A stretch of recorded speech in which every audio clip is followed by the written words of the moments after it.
তোরা জানিস না মানে তোর থেকে ছিলিস চেয়ারগুলো গেল কোথায়? চেয়ারগুলো গুছিয়ে উপরে দিয়ে এসছি।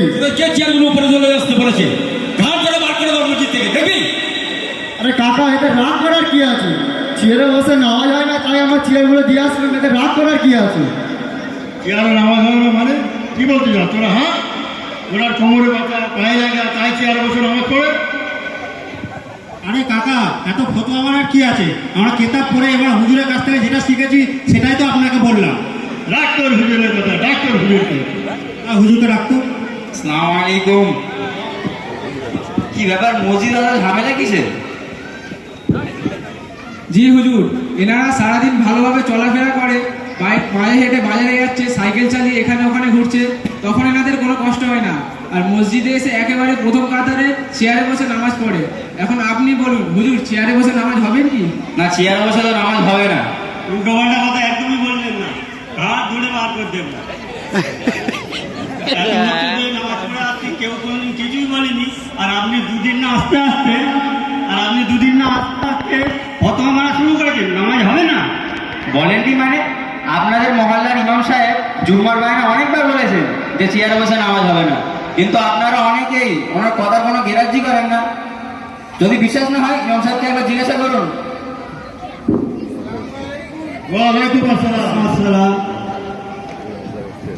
কি ব্যাপার, এত ভিড়ভাট্টা কেন আজকে? ইমাম সাহেব, চেয়ারে বসে নাকি নামাজ হবে না? না হবে না? কেন হবে না? আপনি ঠান্ডা মাথায় একটু চিন্তা করে দেখুন যে একজন সুস্থ সবল মানুষ যে পায়ে হেঁটে চলাফেরা করছে, যেখানে সেখানে ঘুরে বেড়াচ্ছে, সাইকেল চালাতে পারছে, তখন কোনো ব্যথা বা কষ্ট হয় না। যত কষ্ট সব এই মসজিদে আসলে হয়। তাছাড়া একজন গোলাম তার মালিকের সামনে দাঁড়িয়ে না থেকে বেয়াদবের মতন চেয়ারে বসে থাকে, এটা কোনো বুদ্ধিমান মানুষের কাজ হতে পারে না। আর আল্লাহ তাআলাই তো আমাদের মালিক এবং খালিক, তাই তার সামনে চেয়ারে বসে থেকে নামাজ পড়া এটা মস্ত বড় বেয়াদবি। তাই চেয়ারে বসে নামাজ পড়া একেবারে উচিত নয়। যার পায়ে ব্যথা, কোমরের সমস্যা, সে কিভাবে নামাজ পড়বে? দেখুন, মাজুর ব্যক্তির বিষয়ে শরীয়তের নিয়ম অনেক সহজ। মসলা অনুযায়ী যদি কোনো ব্যক্তি দাঁড়াতে সক্ষম না হয়, বা দাঁড়ালে অধিক কষ্ট হয়, বা দাঁড়ালে রোগের আশঙ্কা বেড়ে যায়, বা দাঁড়ালে মাথা ঘুরে যাওয়ার ভয় হয়, বা যদি কোনো ব্যক্তি দাঁড়াতে সক্ষম হয় কিন্তু রুকু সিজদা করতে সক্ষম না হয়, সেই ব্যক্তিরা এই 5টি বিষয়ের উপর বসে নামাজ পড়তে পারবে। তবে চেয়ারে বসে না, মেঝেতে বসে। মেঝেতে বসে কিভাবে নামাজ পড়বেন? সহজ পিড়ি হয়ে পা ছড়িয়ে এবং দিওয়ালে বা অন্য কিছু জিনিসে হেলান দিয়ে চেয়ারে বসে না, এই মেঝেতে বসে নামাজ পড়তে হবে। চেয়ারে বসে নামাজ কবুল হবে না। দেখুন, নামাজের মধ্যে 13টি ফরজ আছে, আর প্রথম ফরজ হচ্ছে কিয়াম করা। আর মসলা অনুযায়ী নামাজের মধ্যে যদি কোনো ফরজ ছেড়ে যায়, সেই নামাজ কবুলই হবে না, সেই নামাজকে পুনরায় করতে হবে। বুঝতে পেরেছেন? আমাদের জানা ছিল না, আমরা আজ থেকে চেয়ারে বসে নামাজ পড়ব। ঠিক আছে, চলো, যাওয়ার পথে একটু চা পানি খেয়ে আসি।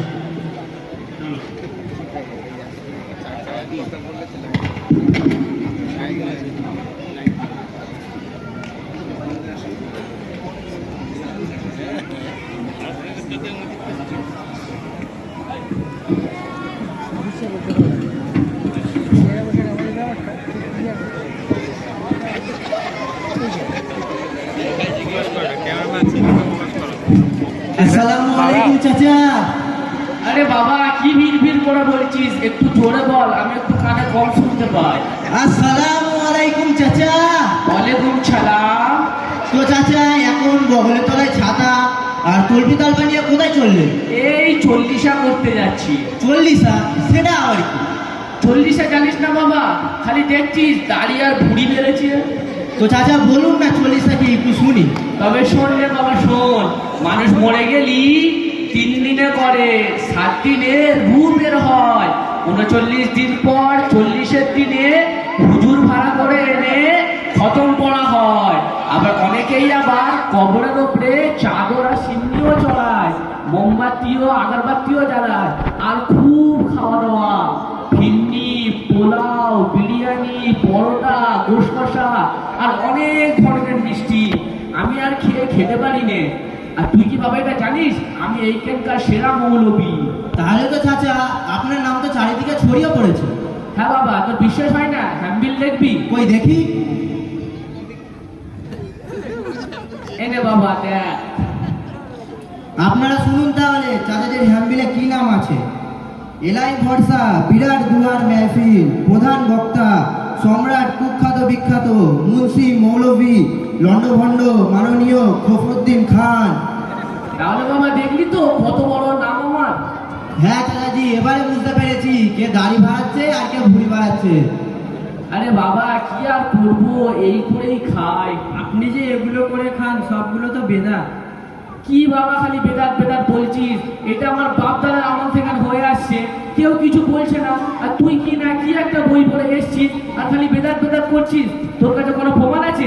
হ্যাঁ আছে, শুনুন। আল্লাহ নবী সাল্লাল্লাহু আলাইহি সাল্লাম বলেছেন, কুল্লু মুহদাসাতিন বিদআহ ওয়া কুল্লু বিদআতিন জালালাহ ওয়া কুল্লু জালালাতিন ফিন্নার। শরীয়তের মধ্যে প্রত্যেকটি নিত্য নতুন কাজ হলো বিদআত, আর প্রত্যেকটি বিদআত হলো গুমরাহি, এবং প্রত্যেকটি গুমরাহি জাহান্নামী। চাচাজি, এবার আপনি বুঝতে পারলেন? হ্যাঁ বাবা বুঝতে পারলো। এটা আমার বাপ দাদা আমল থেকে করে আসতো, আমি এইগুলো জানতাম না। তুই আমার বলে চোখটা খুলে দিয়েছিস। ঠিক আছে বাবা, এরপর থেকে আমি এইসব কাজ থেকে দূরে থাকবো ইনশাআল্লাহ। ওয়ালাইকুম সালাম।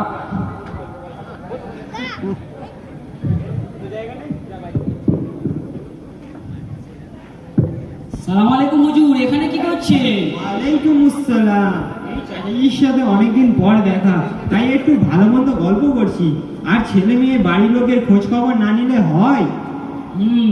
তা আপনি বলেন, আপনি কেমন আছেন? আর আপনার খবর বলেন শুনি। আমার খবর খুব ভালো। দুটো ছেলে, একটা ছেলে ব্যাংকে চাকরি করে আর একটা ছেলে লটারি দোকান আছে। দিনকাল খুব ভালোই কাটছে। তো চাচাজি, আপনার মাত্র দুটো ছেলে, কোনো মেয়ে নেই? মেয়ে হয়তো হতো, কিন্তু সব রাস্তাই তো বন্ধ। মেয়ে আর হয়তো হবে না। আমার বউয়ের আর ছেলে মেয়ে কিছুই হবে না। রাস্তা বন্ধ মানে কি ব্যবস্থা করে রেখেছেন শুনি একটু। আরে বাবা, ওসব লজ্জা শরমের কথা গোপন রাখাই ভালো, সবার সামনে বলা যাবে না। আরে বলেন বলেন, আমিও শুনি আর শ্রোতা মণ্ডলীও শুনি। আরে বাবা শোন, এত করে বলছিস যখন শোন। আমার রুজি রোজগার অনেক কম, আর ছেলে পুলে মানুষ করা বড় ঝামেলার বিষয়। এখনকার সময় দুটো বাচ্চা হওয়ার পর খরচা বেড়েই চলছে। বউও পেরেশান, আমিও পেরেশান। এখন বউ এসে বলছে, এই যে শুনছো, ওই পাড়ার ছকিনাবু, মজিনাবু, এদাবু, ঝামেলাবু বেহালা নার্সিংহোমে গিয়ে প্যাট কেটে অপারেশন করে এসেছে। তা আমি ভাবলাম যুক্তিটা তো খারাপ না, তা আমিও গিয়ে বউয়ের অপারেশন করে এসেছি। ডাক্তারবাবু বললো কোনো চিন্তা নেই, বাচ্চা কাচ্চা হওয়ার কোনো চান্সই নেই। নো বাচ্চা, নো চিন্তা। আস্তাগফিরুল্লাহ, আস্তাগফিরুল্লাহ। চাচাজি, এ আপনি কি করেছেন? আপনি জানেন না সন্তান আল্লাহ তাআলার কত বড় নিয়ামত? তাছাড়া ইসলামে কাউকে হত্যা করা মহা পাপ এবং হারাম। তাই আল্লাহ তাআলা কুরআনুল কারীমের মধ্যে বলেন, বিসমিল্লাহির রহমানির রহিম, ওয়ালা তাকতুলু আওলাদাকুম খাশিয়াতা ইমলাক নাহনু নারযুকুহুম ওয়া ইয়্যাকুম। তোমাদের সন্তানদেরকে দারিদ্রতার ভয়ে হত্যা করো না, বেশক আমি এদেরকে রিজিক দান করে থাকি এবং তোমাদেরকেও। ইন্না কতলাহুম কানা খিতআন কাবীরা, নিশ্চয়ই এদেরকে হত্যা করা মহাপাপ। চাচাজি, রিজিকের ভয়ে আপনি কি করেছেন? বুঝতে পেরেছি, আমার অনেক বড় ভুল হয়ে গিয়েছে। এ ধরনের ভুল কাজ আমি আর কোনোদিনও করবো না, এবং পরিবার পরিজন সবাইকে মানা করবে এ ধরনের কাজ করতে। আর তাছাড়া আপনি এত বড় গুনার কাজ কাউকে কিছু না জিজ্ঞাসা করে করতে গেলেন কেন? ইসলামকে জানার জন্য কোরআন ও হাদিস আছে, আলেম ওলামা আছেন, মুফতি সাহেব আছেন, এবং আমাদের মসজিদের ইমাম সাহেব আছেন। তাদের কাছ থেকে একবার জেনে নেওয়া উচিত ছিল আপনার, কোনটি হালাল, কোনটি হারাম, কোনটি জায়েজ, কোনটি নাজায়েজ। আর তাছাড়া এখন তো দিন শিক্ষা করা অনেকই সহজ হয়ে গিয়েছে। আমাদের মহল্লায় মহল্লায় দিনিয়াত মুনাজ্জম মক্তব খুলে গেছে, সেখানে প্রতিদিন অল্প সময় ব্যয় করে আপনি দিন শিখে নিতে পারেন। দিনিয়া ঠিক সব বাচ্চাদের জন্য। আপনাদের মতো পূর্ণবয়স্ক লোকেদের সুবিধার্থেই তো আমাদের নতুন নগর দিনিয়াত মুনাজ্জম মক্তবে বালেগান ব্যাচ চালু করা হয়েছে। সেখানে আপনি ভর্তি হতে পারেন এবং দিন শিক্ষা করতে পারেন, এবং আপনারা সকলেই ভর্তি হতে পারেন। আচ্ছা ঠিক আছে। সম্মানীয় দর্শক মন্ডলী, আমরা এতক্ষণ পর্যন্ত যা দেখলাম ও শুনলাম, এই সমস্ত বিদআত, নাজায়েজ ও হারাম কাজগুলি আমাদের সমাজে সাধারণ নজরে দেখা হয়। এই সমস্ত হারাম ও নাজায়েজ কাজ থেকে আল্লাহ তাআলা আমাদের হেফাজত করুক, আমিন। আসসালামু